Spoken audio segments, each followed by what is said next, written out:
Okay, also nochmal einen schönen Nachmittag und herzlich willkommen. Wir werden dieses Webinar aufnehmen, das heißt für alle, die hinterher Interesse haben, können wir Ihnen gerne eine Aufzeichnung zur Verfügung stellen.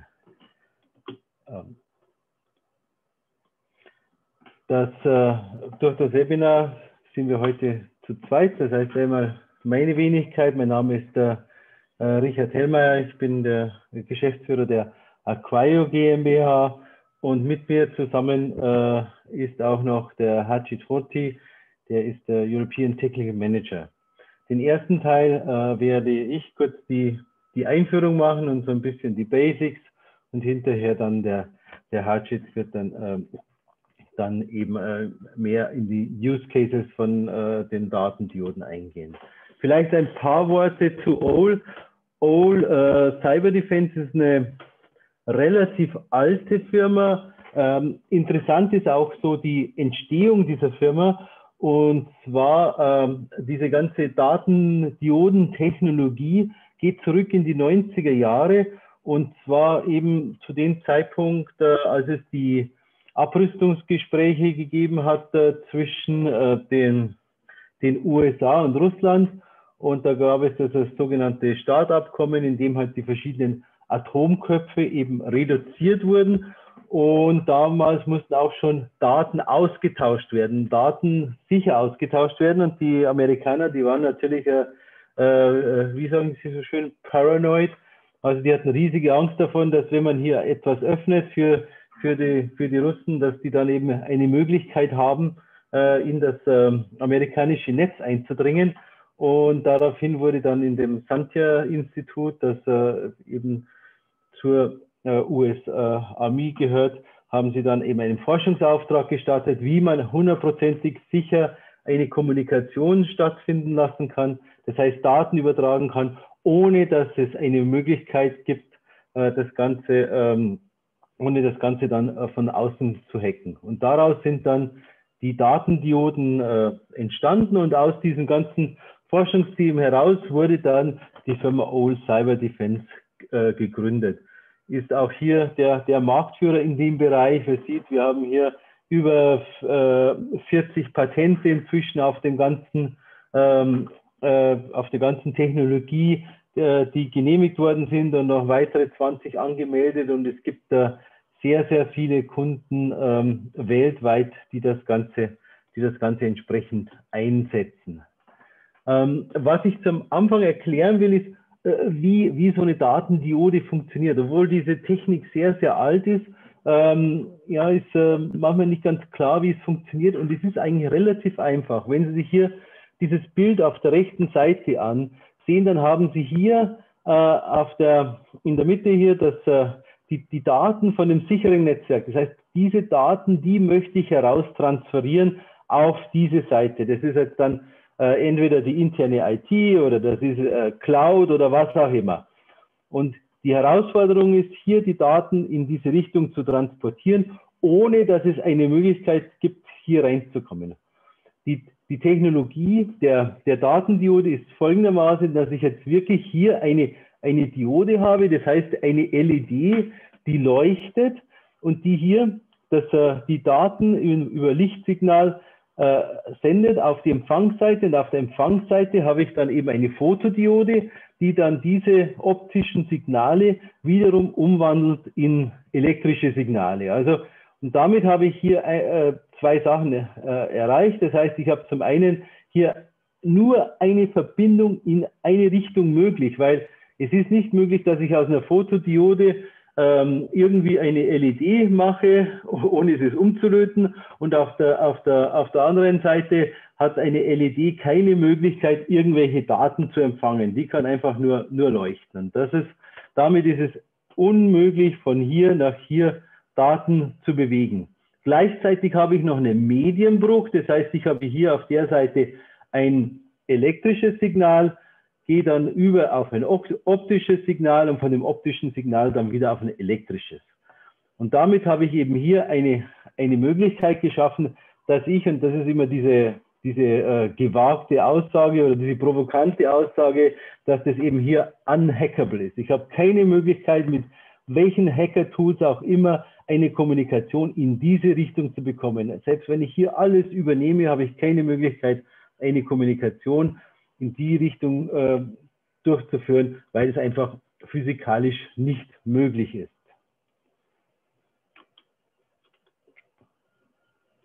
So, nächster Slide. Wie funktioniert es jetzt ein bisschen mehr im Detail? Im Detail heißt es, ich habe hier wiederum mein Netzwerk, hier mein Ethernet und in der Diode, das heißt alles, was in diesem grauen Kasten ist, das ist im Prinzip die Datendiode, habe ich einen Proxy. Der Proxy, der regelt die Kommunikation einmal in diese Richtung. Das heißt, der Proxy verhält sich so, dass dieses Netzwerk auf der Seite denkt, ich schicke die Daten hier rüber, weil der Proxy im Prinzip die Terminierung des Ganzen durchführt. Dann wird es eben über die Datendiode auf diese Richtung gesandt. Das Ganze wird über ATM durchgeführt. Das heißt, ich habe auch noch zusätzlich einen Protocol Break und ich transferiere von hier nach hier nur die Nutzdaten. Das heißt nur wie sagt man so schön auf Deutsch, der Payload. Das heißt, es werden keine Informationen über dieses Netzwerk, über Geräte in dem Netzwerk, über irgendetwas, Routing-Tabelle oder sonst irgendetwas, wird hier rüber transferiert, sondern rein die Nutzdaten. Die Nutzdaten werden dann hier wiederum von dem Proxy dann aufgenommen und werden dann weitergeschickt an das IT-Netzwerk oder in die Cloud oder wohin auch immer, also in die weniger sichere Domäne. Das heißt, ich habe hier im Prinzip zwei Kommunikationskarten, die in Serie geschaltet sind.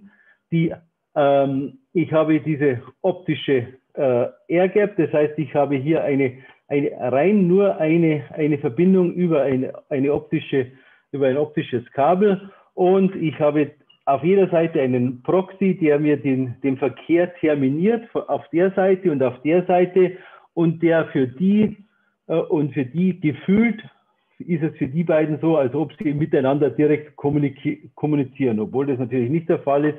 Und damit erreiche ich auch Folgendes, dass ich eben zum Beispiel auch Protokolle, die per Default also mal nicht einwegfähig sind, also wie zum Beispiel das TCP-Protokoll, das braucht der Acknowledgement, dass die hier eben entsprechend abgewickelt werden und hier über ATM, über die verschiedenen Kanäle, dann verschiedene Protokolle oder verschiedene Kommunikationen gleichzeitig durchführen kann.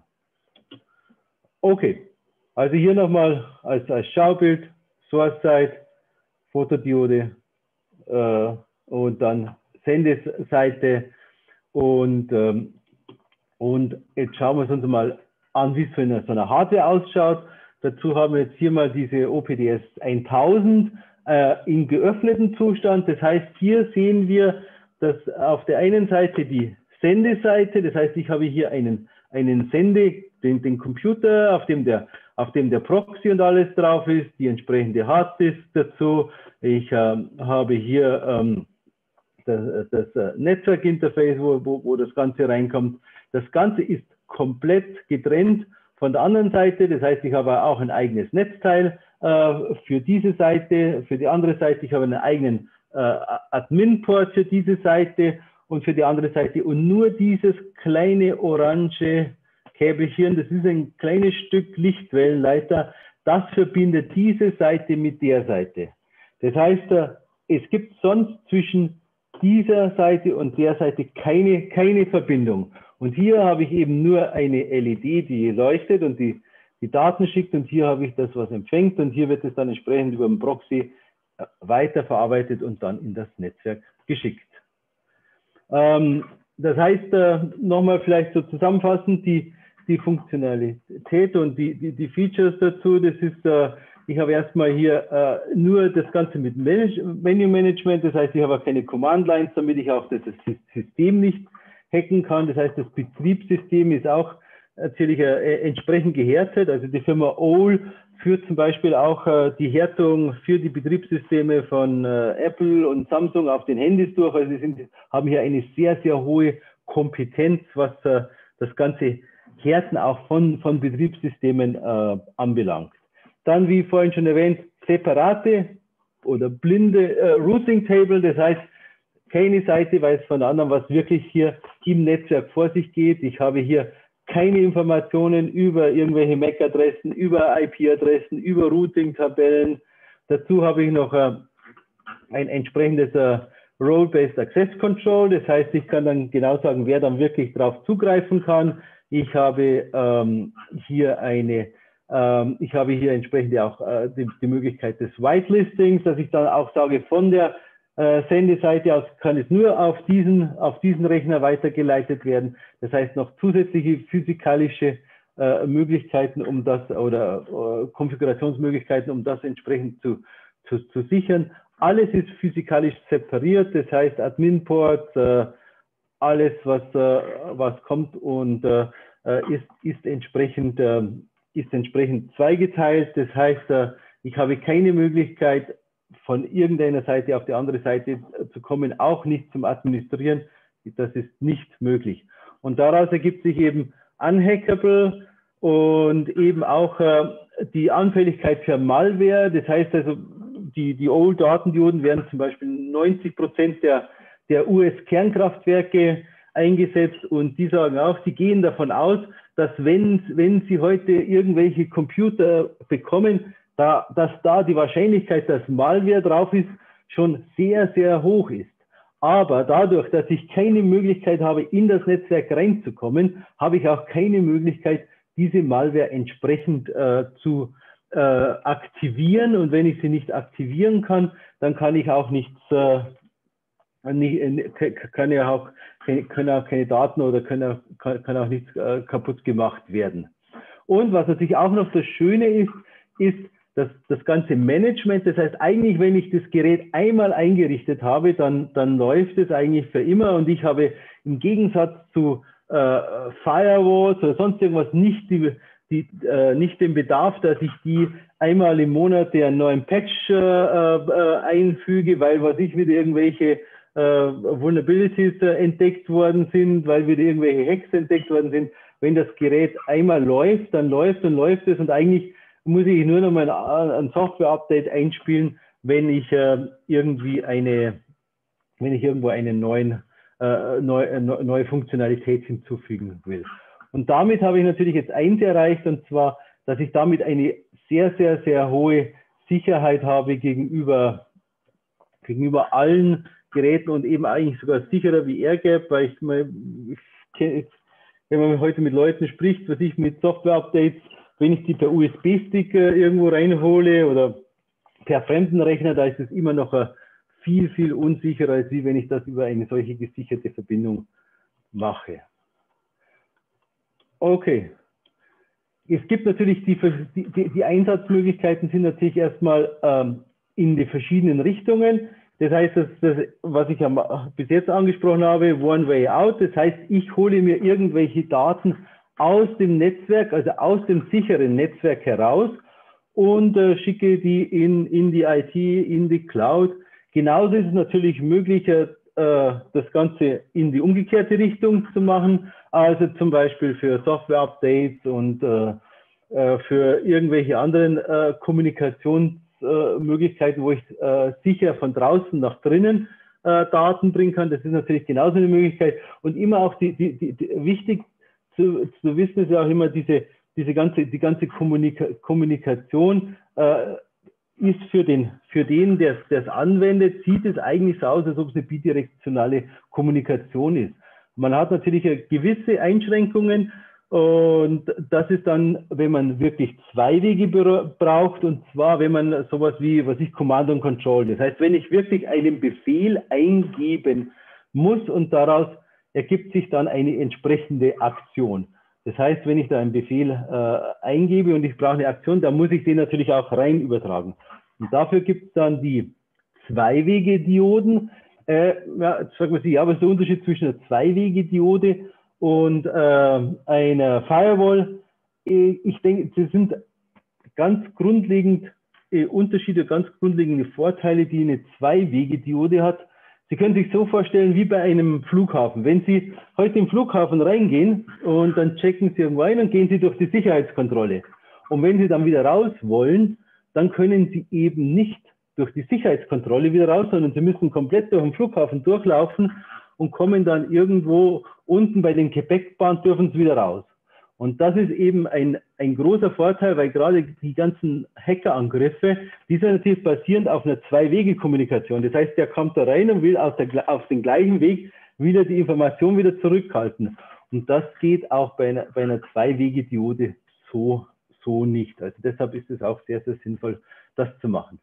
Und hier nochmal so ein bisschen ein Schaubild. Wenn ich jetzt hier die Daten rausbringe, dann habe ich zumindest hier auf der Seite durch die Diode hier keine Möglichkeit, hier irgendeinen Thread in das Ganze rein zu bekommen. Okay. Also Use Cases, wie gesagt, gibt es die verschiedensten Use Cases.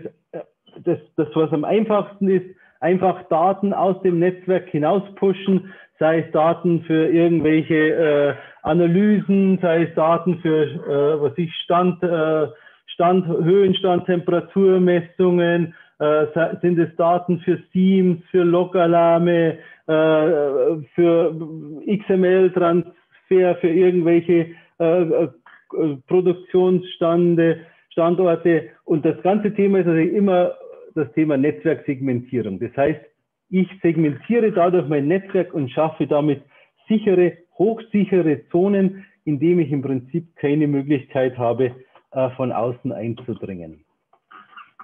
Kurz die Geräte und dann bin ich von meiner Seite her erst auch mal schon fertig, was es alles gibt. Es gibt natürlich diese Geräte in den verschiedensten Formfaktoren. Hier in der Mitte sehen wir hier so eine Hutschienen-Version, die habe ich halt normalerweise in der Produktion, wo ich das mit reinbaue.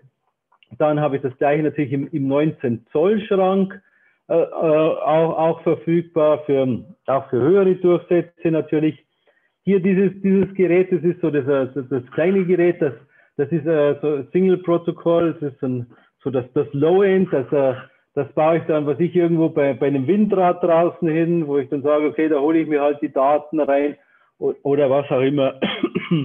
Dann bis hin zu den ganz Hochgeschwindigkeitssystemen, die dann entsprechend mit mehreren Gigabit an Durchsatz hier die ganzen Daten rauslassen. Also Anwendungsfälle sind hier zum Beispiel, wenn ich jetzt wirklich den kompletten Netzwerk-Traffic spiegeln will oder auch für Remote Backup, ich habe noch einen Backup, den ich irgendwo außerhalb des Werkes abspielen will oder sichern will, was ich irgendwo in ein Bergwerk rein oder keine Ahnung, gibt es ja die verschiedensten Anwendungsfälle.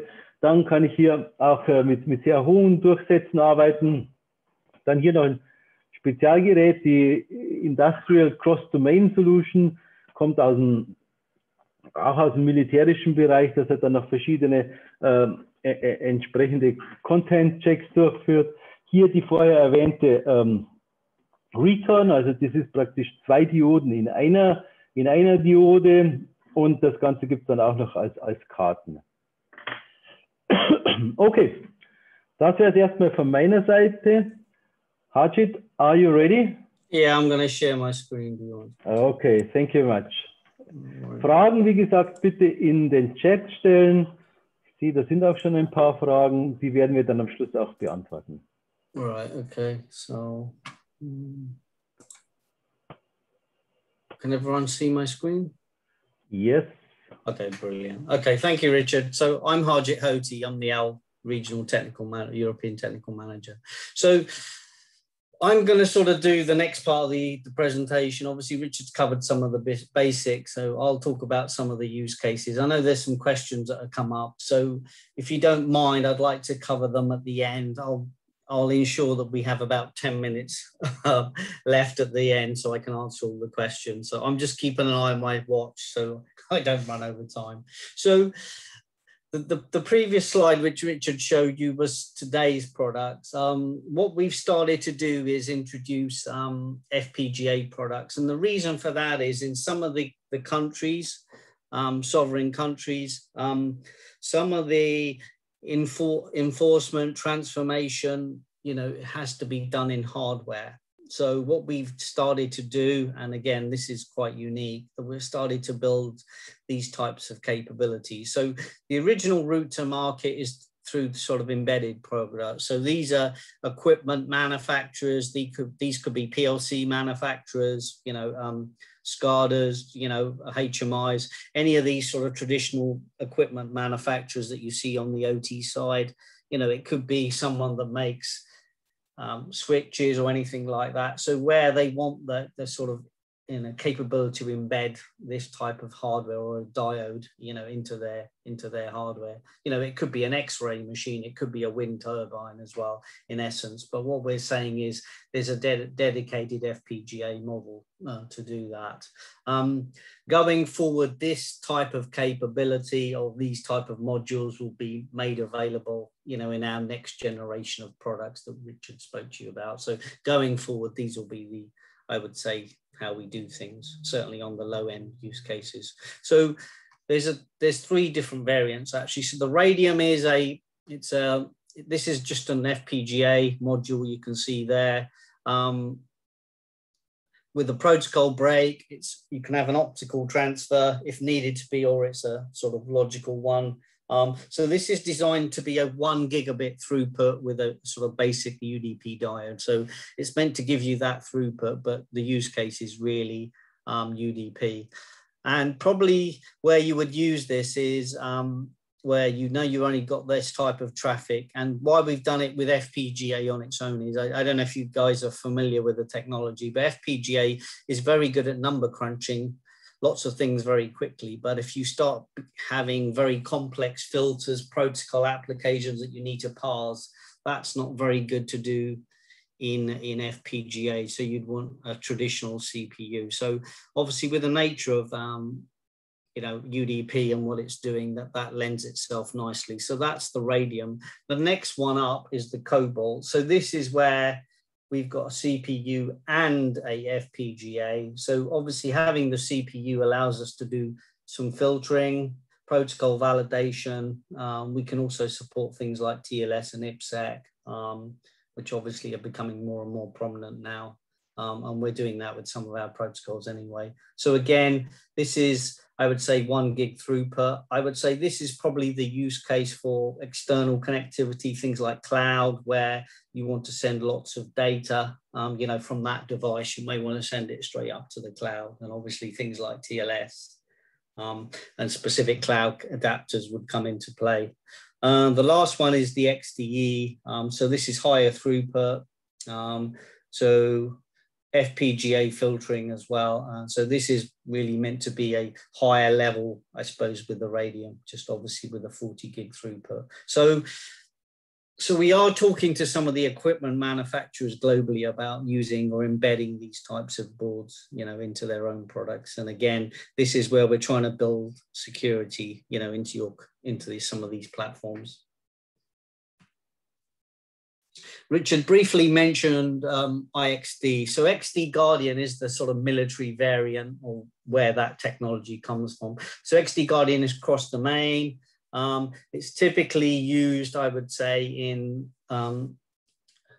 non-US or non-ITAR controlled use cases. So anything outside of the US, where there's typically a government military use case. It's employed actually on the F-35 jet fighter. And again, it was allowed to be exported because obviously those planes are being sold to, other foreign military sort of governments and stuff like that. So the key thing about cross-domain, as Richard mentioned, it's the capability to do filtering, deep content inspection, and potentially normalization. So what I mean by that is we're normalizing the data. What we send across the actual inside of the diode is normalized. In most cases, it's XML. We normalize it into XML, and we use things like Daffodil. It's normalized. The actual XML is what's gone across, and then it's transformed back to the original payload. So think about it as two independent computers. Obviously with the, two independent computers with two independent diodes. And if you look at the jumpers at the front, they will determine if it's one-way or two-way. Obviously, if you're doing two-way, and again, this is where I would say the use cases really become more and more prominent and that's where we're starting to see in IXD as well. It's typically between that OT and IT boundary, but you may want to do database replication or synchronization, Pi, and other sort of applications like that as well. So we're starting to grow those out. So these jumpers at the front will determine whether it's one-way or two-way, but these boxes are 1 gig and 10 gig as well. So the big thing is these are SABI certified. So for the more traditional, I would say defense military use case, obviously this would be the one to go for. The IXD is the equivalent, but obviously it doesn't have the, the SABI certification, which really isn't needed for, more traditional OT type of use cases. Obviously protocol support, video sensor, file transfer. So there is some commonality in some of the protocols. Obviously the ones that apply to XD Guardian are some of the more specific government military type of applications. So obviously this can be exported. So, this is something we can sell in Europe and, throughout the other parts of the world. Okay, SUS. So this is a specific solution we designed for secure updates, secure software update solution. So this is really why you want to bring secure patches, files into an environment. Obviously, it doesn't have the filtering capability that you have on the cross domain, but it can check for files types. It can do ASCII hash checks. We can have a AV, we have an AV checker that's included in it, so you can check for those files. Full audit trail. It's got a slightly different GUI compared to some of the other DIs. It's a more web-based interface. You can approve the files as it go in. You can have a store on one side. Then you can have a downstream repository on the other side where you can pick up the files once it's been approved by your administrator. So the actual building blocks of this is actually an OPDS 1000 underneath, which has a much larger hard drive to accommodate those, those larger files. And again, this is very popular where the main use case is, you want to transfer files from one domain to another. You want to do some checking. You may not want to do filtering and actually check the content of that like you would with the cross domain, but you want the 1 gig throughput. So again, this is the exact use case that the SUS ones referred to. In this case, it's some sort of lab, quarantine lab. They're bringing patches into it. They could be bringing, images of infected machines. So basically, it's some sort of forensics labs. And we've actually seen quite a lot of instances actually of this where they've got a specific, lab where they want to effectively, siphon off, protect, just get data into it one way, but they want to make sure data doesn't go out. So, we've seen a few instances of this where they actually want to get the data in, but they want to protect that secure enclave. So we've touched on bidirectional a few times. Obviously, cross-domain is bidirectional, but obviously it's a slightly more expensive solution because it's doing the filtering. So this is the more standard, I would say, diode solution that the unidirectional gateways are based on. So this is bidirectional. Typically, it's a TCP application. It's got 2 diodes in it, independent diodes. If you look at a standard diode, it's got 2 operating systems. This has actually got 4 operating systems. So when you build this, you have to load the OS 4 times. The connection can only be initiated on the source side. So if you think about a firewall and the differentiators, obviously a firewall is software based. It may be hardware, but obviously it's software based. This is a data diode, 2 diodes with the protocol break and the air gap, and it's got 4 operating systems. So, you know, you've obviously got a lot more protection as you're sending the data. The other key thing with this particular version is that you can only initiate the connection from the source side. So where it's starting to become very common is from IT to OT, when you want to do things like command and control. You might want to control some sort of HMI, you might want to do RDP back into the plant, and you want to do it securely over a, you know, over an air gap solution. With the Recon, we also run a VPN server, so you can have a client, an IPsec client authenticated, which authenticates that and builds a SSL or an IPsec tunnel, actually it's an IPsec tunnel, into the Recon, so it's encrypted. And there's also a CA running on it that allows you to provide certificates out of band. And you can have a secure IPsec tunnel coming into the Recon, then that will allow you to connect, you know, from the outside to the Recon. Then you can go across the device to actually, you know, go to your end destination. Same thing as the diode, you've got the proxies, obviously. So just think of it by 2 independent diodes, and the proxies are slightly different. So, so I don't know if you can see the little ball. I don't know if it's going to start. Oh, there you go. It is coming across. It doesn't always come across in some of them, but you can see this is the actual traffic flow here. You've got proxy, same as before, but the main differentiator between a proxy and a Recon and the more standard proxies on a standard diode is the proxy's got to remember where the traffic's coming from and which diode to use. So it's got to be sort of direction aware. So this is the source proxy. This actually knows this is a request from here. Say this is a web server or something. It knows it's a request going to a destination on the other side of the box. It will send it to the lower diode, which is this one here. It hits the destination proxy on the other side of the device and sends it to the destination. The destination sends some sort of application acknowledgement back. It goes back to this proxy. The proxy says, actually, this is the return packet from the destination. I'm going to send it to the upper diode. So that's the upper diode here. It's the proxy. This proxy says, okay, this is my return application packet. I'm going to send it to my source. So that's actually the traffic flow. You can see the 2 data diodes. Obviously, and the corresponding proxies. So some of the use cases, remote command and control, as I said, is becoming very popular.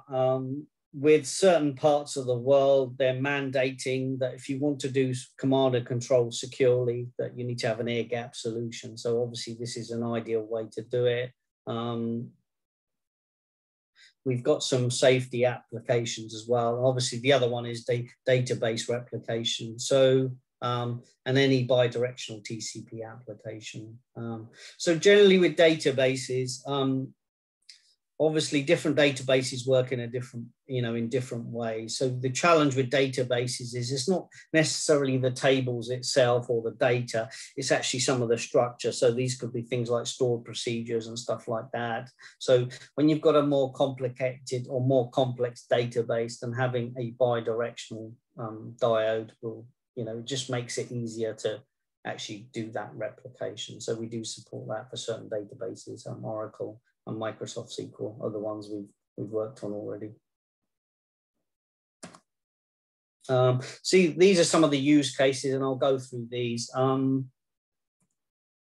So we've seen some of these before. So out of the box with a standard diode, the standard protocols that are included are TCP, UDP, that's unicast, broadcast, multicast, SMTP. So I'm not sure if you know about SMTP, but actually it's a two-way protocol. You initiate, connect to the mail server. Typically it's a hello, then you get something back, then the mail exchange happens. So it's actually a two-way protocol, which we've modified to make it behave one way. FTP, SFTP as well, the same thing. If you think about these two independent computers, the FTP handshake or application handshake is all done on the source side, and the raw data is actually pushed across, and typically that's how we make these two-way protocols and behave one way. SFTP as well. So out of the box, you get SFTP on the destination side. On the source side, it's FTP. If you want to do SFTP on both sides, then it's a small connector that you have to purchase on the diode, just on the source side. HTTP is a post or a put. We are working on HTTPS at the moment, so that should be available towards the end of the year. The challenge with HTTPS is obviously when you're doing an TLS negotiation with a web server or whatever you're trying to send the data to, that's typically two-way. So you have to sort of break it up on each side, then send the data across. So that's where the challenge allows. NTP, you can obviously make each side of the diode, aligned to an NTP server, but you can also take NTP and synchronize from the source side NTP server. You can send that across the diode and make the destination side of the diode act as an NTP server. So that's quite useful when you've got a secure time zone on one network and you actually want to make the other destination network aligned to the same things. File transfer, we have something called RFTS, which is an agent that sits on your source and destination computers. They work on Windows and Linux. Obviously, that's an alternative to FTP or SFTP. Some customers don't mind installing agents because it completely does the whole initiation of sending the data and receives it on the other side. It does the encryption as well. So it's a sort of out-of-the-box solution, but in some cases, some customers can't install agents, so they prefer sort of FTP or SFTP. A remote screen replication, it's an add-on. So if you've got a screen in OT and you want to see the screen and the movements, mouse and keyboard movements, you can see that. Again, these are agents. So you install an agent on your source computer on the OT side. It sends those movements via UDP datagrams to the destination side. Then you can have multiple destinations actually looking at that view. Database, I've mentioned, that's more of a recon bidirectional use case. SNMP trap, syslog, if that's out the box, and I mentioned UDP as well. One thing to notice about syslog, if you remember from Richard's explanation earlier, syslog, when it hits the destination side, everything comes from the destination proxy. So if you're sending data to your SEIM, all you're going to do is see a lot of alerts from the destination proxy of the diode. So you're not going to be able to know where they come from. So what we've done, we've actually got a specific proxy running on the diode. And what it does, it actually inserts the original IP address on the source side into the actual syslog payload. So when you're actually passing that syslog message, you can actually see where the original syslog message comes from. So when you're doing investigations and looking at your SEIM to try and figure out what happened and where the alerts are coming from, then you can do that. So, we find that's very common, that the syslog information is typically sitting, on the destination side of the diode, and that's where all the, events or events and syslog messages are being sent to. I'll skip that one. So we just talked about syslog, and again, this is a very common use case. I would say syslog and file transfer are generally typically the most common use cases we find for diode and cross-domain.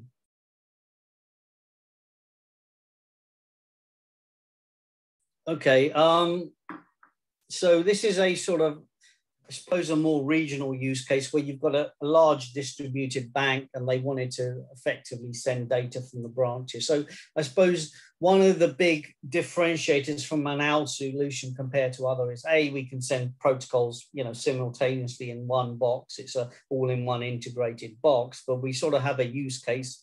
The IOTA is a one application use case. Apart from that one, the DIN-REL, you can do anything from 10 meg upwards, but you can run multiple applications. So you've got anything from a DIN-REL box to a server-based EPDS system where you may want to go 10 gig or higher. So depending on what you're trying to do, there's a diode for every use case. And obviously with the FPGA stuff that you saw, that potentially having a sort of 1 gig UDP type of embedded device will allow the diode technology to be taken to just a much wider reach than it has, I suppose, done so historically.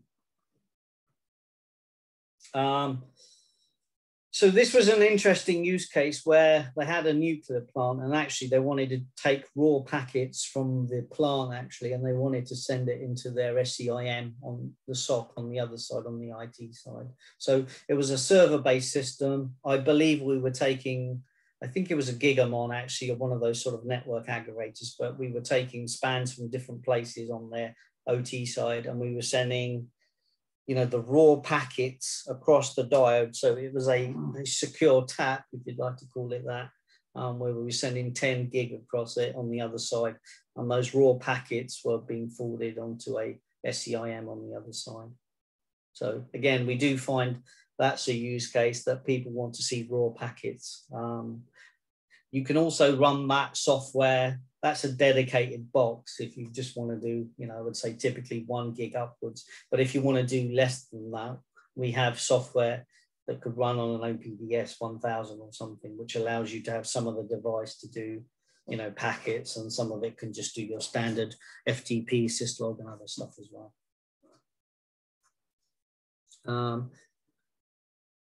Again, another substation use case. In this case, what we were doing, we were converting OPC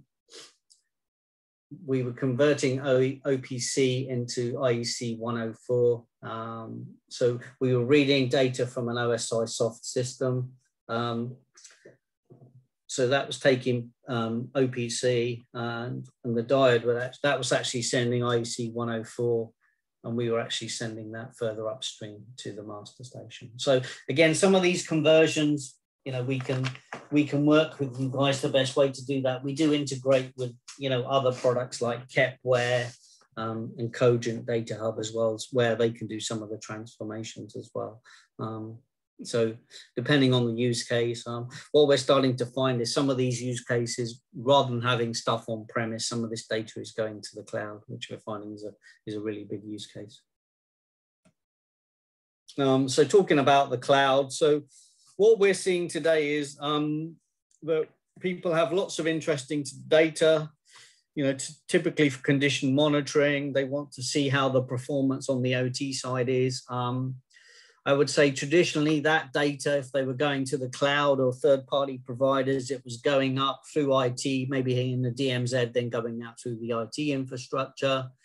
But with, you know, people doing analytics and stuff in the cloud using Azure IoT or Hub or AWS IoT, there's lots of applications out there. Some of the providers are providing their own analytics and machine learning stuff as well. So what we're seeing is effectively a lot of these manufacturing industries, they're starting to embrace the cloud, they're doing the digital transformation, but they want to protect that network. They want to get the data out to the cloud, but how can we do that? So this is becoming, I would say, probably the #1 use case, you know, outside of where the data is going. And this is where, you know, clients are starting to think about using a diode to do that. So obviously the benefit of that is the diode will do that transportation. It could be files, it could be something like MQTT, or it could be AMQP as well. But that file push is going out, you know, the diode is sitting on the border. Then it's going to the internet where you've got your underlying business applications doing something with that. So the thing is protecting the plant or that infrastructure or whatever's here, getting the data out, but making sure there's no way to go back. And obviously a lot of these protocols are not one-way protocols. If you look at MQTT and AMQP, they're actually two-way, they're bidirectional application protocols. So what we have done is made these protocols behave one way due to having instances of both sides and aptly specific MQTT, AMQP proxies to understand these protocols itself.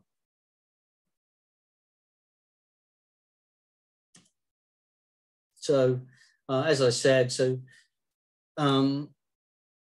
obviously they're going on the digital transformation and they want to make sure they get the data out. I would say generally on the OT side, clients, you know, or organizations are aware of diodes because they probably come through at the peers.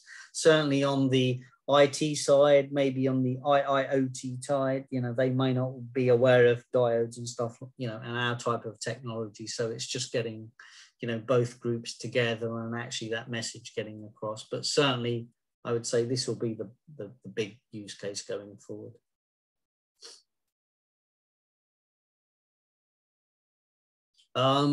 So I would say, obviously, you've got the data out, you're doing all your analytics, and you may want to send a signal back into the plant. But you want to be sure, the integrity of the signal, that signal isn't going to do something that it shouldn't do. So if I'm going to do some sort of command and control, can I be sure that command is actually correct?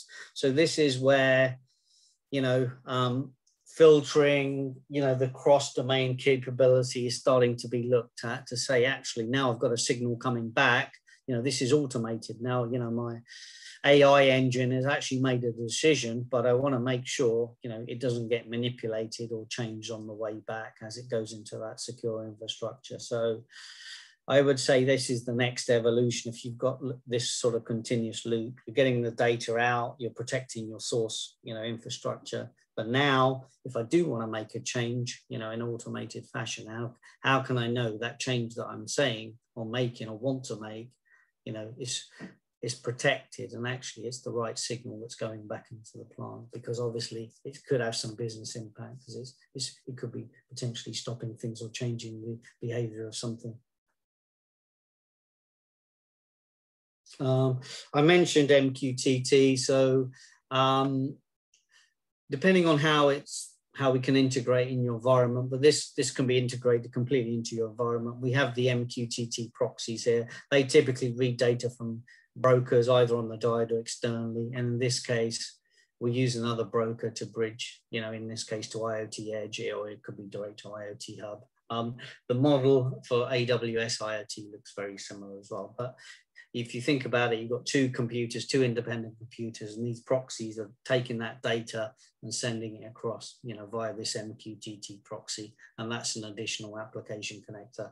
And we can support TLS on both sides of the diode here. Obviously, to send data to a cloud broker like AWS IoT, you need to, you know, it needs to be certificate based, either self-signed, SaaS in the case of Microsoft, or you can have proper certificates issued by a valid CA. AMQP looks very different to this, very similar to this as well. And again, the same thing. So this MQTT adapter can run on, you know, on a DIN rail as well. So it doesn't have to run on one of our bigger box. I would say one of the big use cases we're seeing now, and this is a broad use case, not just manufacturing, you know, defense, our traditional use cases. We're starting to see a lot of this in finance, pharmaceutical, where you have a data vault. So it's a critical application that needs that additional level of protection and assurance. The manufacturer that we've done a lot of work with is with Dell AMC, their cyber vault, but you can see here that's their vault. This is their data sending. They're sending the data through here, and where they use the OWL equipment that's here. So they're doing monitoring, reporting data one way out of the vault. This is for getting patches in. So if you want to get patches securely into that, that's where the SUS box comes in. And this is if you want to do safe remote access, then potentially you could use a recon here. There's potentially some use cases where people want to design their own vaults, where you would look at having something like a cross-domain capability here. So actually up the top here, you would validate the data going in. And this is where something like a cross-domain, you know, like the IXD would come into play. And again, we've had some interest in, you know, doing stuff like that. I've talked about the OV2S. So this is the screen sharing. This is on the OT side, but it's any screen you want to share. And these are the downstream clients that are receiving that view. And these are just UDP datagrams. If anyone's interested, we can give you these DHS recommendations. This came about after 2016-17, when the infamous hack on the Ukrainian power grid, and the Department of Homeland Security's made some recommendations to US critical infrastructure operators to make sure reduce connections. They introduce things like data diodes where they ensure data can get out but they can't come back in. And obviously with a command and control use case, and this is where things like air gap solutions and the bi-directional recon and potentially an IXD comes into play. So anyway, this stuff's out on the internet, but if anyone's interested, we can forward it on. Here's some of the applications. I've talked about a lot of these on the right-hand side, these applications here, protocols. Applications, we do a lot of work with the historians. I mentioned OSI Soft Pi. That's something we've been working on for over 10 years now. It's a very mature product. But we've done the historians from Rockwell, Factory Talk, Schneider, GE. Sorry, excuse me. Depending on how the historian works, even not outside of those, there's normally one or two ways we can get the data out. And again, these are some of the more traditional IT and security manufacturers. So people like Symantec, Tripwire,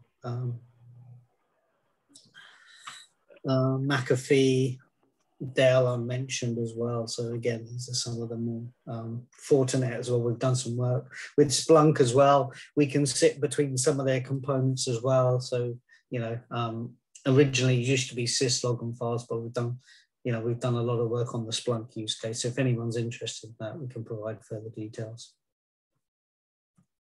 And lastly, just some of our customers, and you can see a variety of some of the big US ones, the military defense ones here, but we've got some very big use cases outside of that, global ones as well. So, yeah. Okay. That's it, guys. So I've tried to leave about 10 minutes for questions. So, Richard, do you want to maybe read them out? Through them? Yes, thank you. Can you move one slide ahead? Okay, so thank you, Harjit. Thank you very much. We going to the questions. So, wenn jemand noch Fragen hat, bitte in den Chat stellen. Momentan haben wir einige Fragen. Die erste Frage, die sehr einfache Frage, ob wir die Folien zur Verfügung stellen können. Sehr, sehr, sehr gerne. Das können wir natürlich machen und werden da eine PDF-Version zur Verfügung stellen. Then maybe the second question, Harjit, you can answer. Can Data Diode admin access the management through PAM tools integration? Account so management.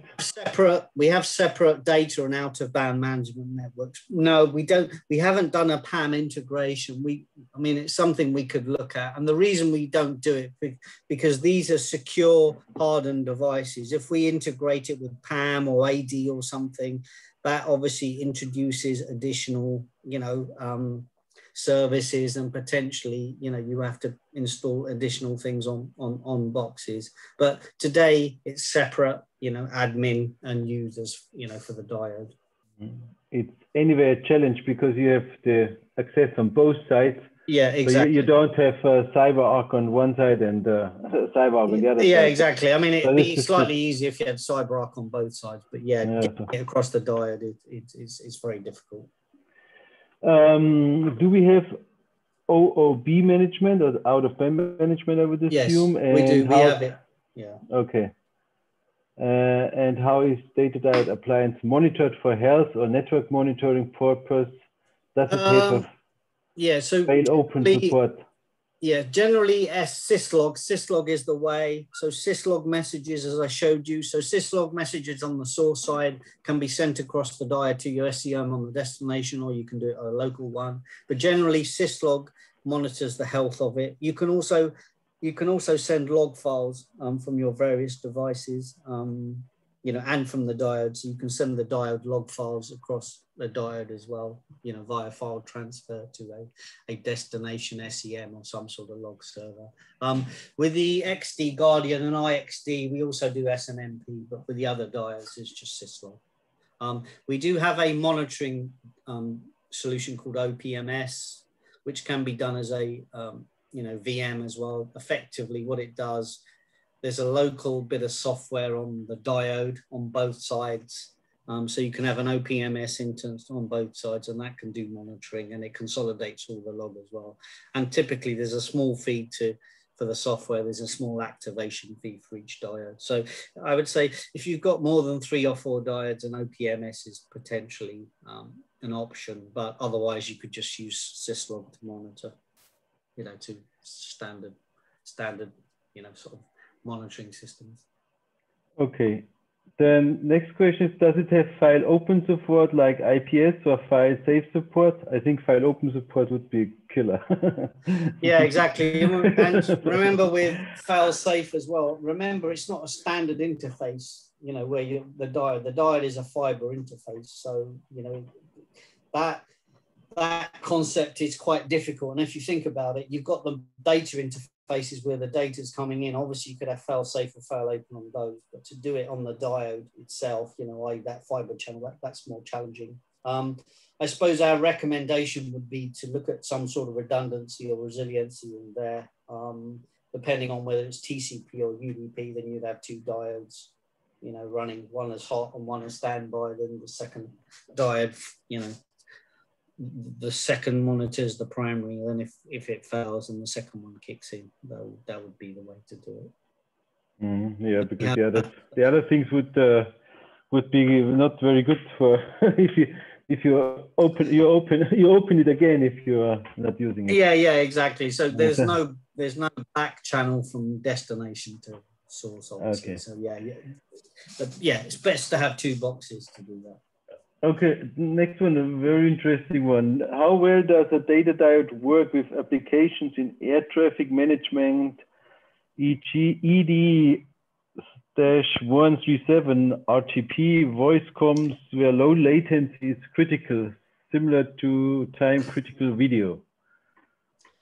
I'd have to check. Obviously, we can do video, right, because we can do UDP, but it depends on what variant of RTP you're using. If it's TCP, UDP, it's been a while since I've looked at voice comms. Obviously, with the cross-domain stuff, we do have some capability on that, you know, where we can do that. Let me make a note of this person, and I'll have a look into that and come to it. Low latency generally isn't an issue. If you look at the diodes, we're generally about 10 milliseconds latency. Or even below. Some of the yeah, exactly. With cross domain, UDP it's generally less than 5 milliseconds. It depends. Obviously, with cross domain, it depends on the level of filtering. But if you're not doing any filtering, then it can be less. But I'll come back to that. So is that RTP? Is that UDP or TCP using for that one? Okay, so please answer in the chat if it's UDP or TCP. We go into the next question in the meantime. If the data diode is in HA, how does licensing work? Well, Richard, I probably should you answer that one, but typically, obviously, the main box has the primary license and the second box has some sort of secondary license. So, yeah, but anyway, we can work on something with Richard can work with you guys on that. Exactly. Yeah. I think this is something which we have to look into the use case really, and then we can provide you a proper pricing, I would say. Yeah, I mean, we've done a lot of work on TCP applications. UDP is slightly easy because you just send them across and you forget. With TCP, obviously, with the proxies involved and stuff, so TCP is a bit more harder. But we've done things like SFTP, FTP. You know, we've actually got some of the key TCP applications across the diode does one. So we do have a sort of supported, you know, way to do TCP applications as well, which is inherently difficult. Okie doke. So I think at the moment it's 1 minute after 4, and if there are any questions, wenn da noch weitere Fragen sind, bitte kontaktieren Sie uns. Ich danke allen herzlich für die rege Teilnahme, dass alle so lange oder viele so sehr, sehr lange ausgehalten haben. Und bitte kommen Sie auf uns zu, wenn Sie noch Fragen haben. Thank you very much, Harjit, and I wish everybody a nice evening. Yeah, any questions? Yeah, please file them back to Richard, and obviously we'll get back to you. Okay, also vielen Dank. Tschüss. Thank you. Bye. Bye.